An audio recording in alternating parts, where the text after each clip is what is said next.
Gotta make this quick. John Pascal versus Sergey Kovalev. Great fight.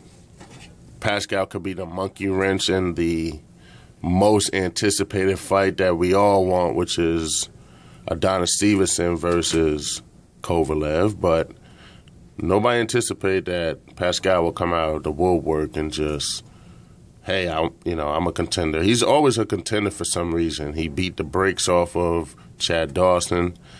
I'm going to be honest, I thought Bernard Hopkins was juicing the way he came out against Pascal.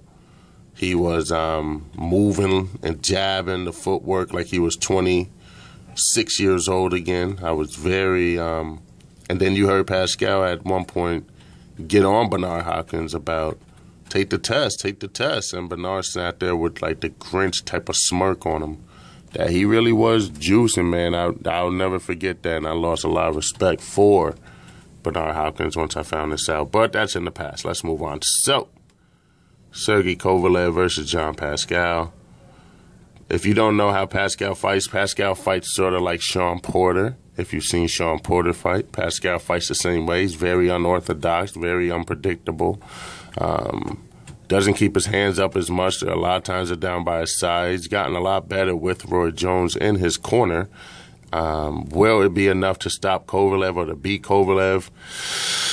I'm going to have to say no. I think the height will play a factor here. I think the jab is going to play the most factor here. And I'm picking Kovalev to win this. I know I get on Boxing Eagle a lot about putting your predictions out earlier, and I think a lot of times people don't do predictions because they don't want to just be looked at as you don't know what you're talking about. But you gotta jump out on a limb sometimes, especially for the fights that are hard to call. And if you notice my predictions, I always gotta call the hard fights, not the easy ones.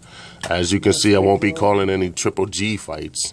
I don't do no easy ones. So, and now Triple G trying to step up to fight a slick boxer. Hopefully he can do that, but I go with what I've seen so far, what has been brought to the table, and I'm going to take Kovalev in this by not stoppage, unanimous decision, because Pascal is he can adapt to any environment as far as being just an underdog and it's in his hometown, so it could rally him to want to do more.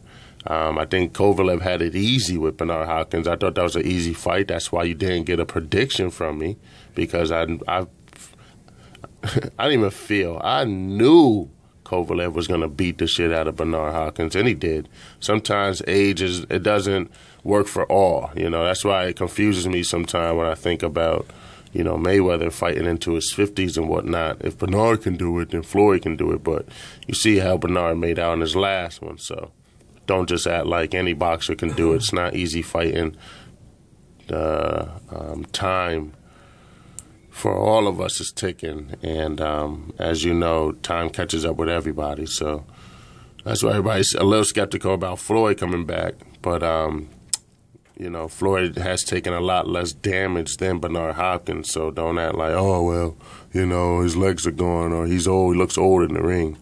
No, some boxers just prevail longer than others. Shout-outs to Bernard Hopkins for making it such a build-up of a fight. A lot of people were picking Bernard because of his history and because of, what he's been through, but I gotta take Kovalev in this one. Let me know what y'all think. It's going to be extraordinary.